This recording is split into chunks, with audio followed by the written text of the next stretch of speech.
getting sunlight. So the grass is trying to grow through.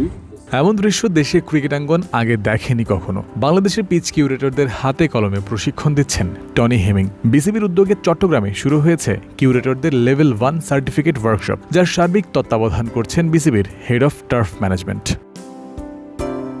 মঙ্গলবার থেকেই চট্টগ্রামে শুরু হয়েছে দুদিনব্যাপী এই কর্মশালা। এর আগে কোনো কিউরেটর যদি লেভেল 1 সার্টিফিকেট কোর্স করতে চাইতেন তাহলে অপেক্ষায় থাকতে হতো বিদেশে আয়োজিত কোনো কোর্সের জন্য। এবার দেশের মাটিতেই প্রথমবারের মতো তা ইন্ট্রোডিউস করল বিসিবি গ্রাউন্ডস কমিটি।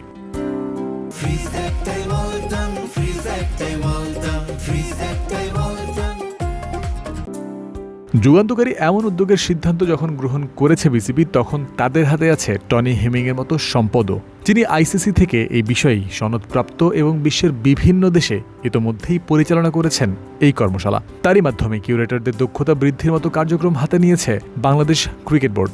বিদেশি নির্ভরতা কমিয়ে আনাও যার আরেকটা উদ্দেশ্য। বর্তমান বিসিবির বিবেচনায় অন্যান্য অনেক বিষয়ের সাথে এদেশের কিউরেটরদের কথাও রয়েছে। এ তো সবই শুরু, তাদের জন্য আরও অনেক সুচিন্তাও বাস্তবায়নের অপেক্ষায় রয়েছে। বিসিবি গ্রাউন্ডস কমিটির সদস্য সচিব মাজহার উদ্দিন অমি সেই বার্তাটাই দিয়ে গেলেন তাদেরই কাছে। আমরা এই লেভেল 1 করতে বাউবাই দুবাই গেছি আপনাদের ওই সুযোগ আমরা দেশে করে দিচ্ছি। ইউ হ্যাভ নো আইডিয়া আমরা রিসেন্টলি কি কি নিয়ে কাজ করতেছি।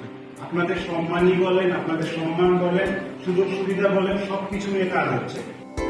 বাংলাদেশের দক্ষ পিচ কিউরেটরের অভাবের কারণেই বরাবর বিদেশি নির্ভর হয়ে থাকতে হয়েছে বিসিবিকে। জাহিদ রেজা বাবু, শফিউল আলম বেলাল, বদিউল আলম খোকনদের নামই শোনা যায় দেশের অভিজ্ঞ কিউরেটরদের মধ্যে। কিন্তু এর পরে কি আছে? আরও অভিজ্ঞ, আরও দক্ষতা সম্পন্ন অধিক সংখ্যক কিউরেটর যেন উঠে আসে বিসিবি এবার সেখানেই হাত দিয়েছে।